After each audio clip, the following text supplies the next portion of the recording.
Brazil versus Norway. Tactical breakdown. Who has the edge? The FIFA World Cup Round of 16 brings us one of the tournament's most fascinating tactical battles. Brazil against Norway. On paper, Brazil enters as the favourite, but knockout football is rarely decided on paper. It is decided by tactics, discipline, and who wins the key battles across the pitch. Let's break this match down. Brazil's biggest strength has always been their ability to dominate possession. They like to build attacks patiently from the back. Their midfield rotates constantly to create passing triangles, allowing them to progress the ball while pulling opponents out of position. Once Brazil reaches the final third, they become extremely difficult to defend. Their fullbacks push high, their wingers stretch the defensive line, and quick combinations around the penalty area often create high-quality scoring chances. However, that aggressive style also creates vulnerabilities. When Brazil commits numbers forward, space opens behind the fullbacks. If Norway can win possession and transition quickly, those spaces become dangerous. That leads us to Norway's game plan. Norway is unlikely to press Brazil high for 90 minutes. Instead, expect a compact defensive block. Their objective will be to force Brazil into wide areas while protecting the center of the pitch. The longer Norway keeps the score level, the more pressure shifts onto Brazil. That is exactly the type of match Norway wants. The midfield battle could decide everything. If Brazil controls possession without pressure, they will dictate the tempo.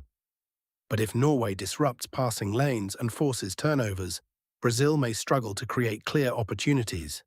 Set pieces could become another deciding factor. Knockout football is often decided by corners and free kicks. Norway has shown they can be dangerous in aerial situations. Brazil must remain disciplined whenever defending dead ball situations. Another key factor is game management. If Brazil scores first, they can slow the tempo and force Norway to take greater risks. That opens even more space for counterattacks. If Norway scores first, everything changes.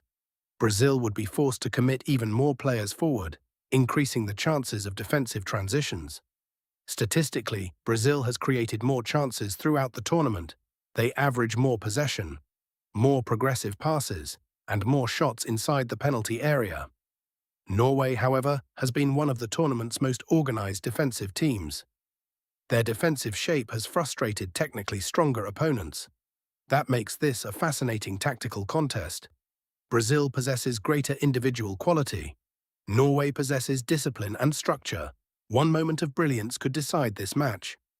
Or one defensive mistake. Prediction: Brazil should control possession for long periods.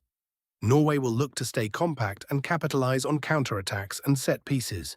If Brazil converts their early chances, they are likely to advance. If Norway keeps the match level into the final 20 minutes, the pressure could completely change the game. My prediction is Brazil 2-1 Norway. But World Cups are built on surprises. Do you agree? Can Norway pull off the upset? Or will Brazil continue their march toward another World Cup title? Let us know your prediction in the comments. And subscribe to World Cup Football Hub for more tactical previews, match analysis, and World Cup coverage throughout the tournament.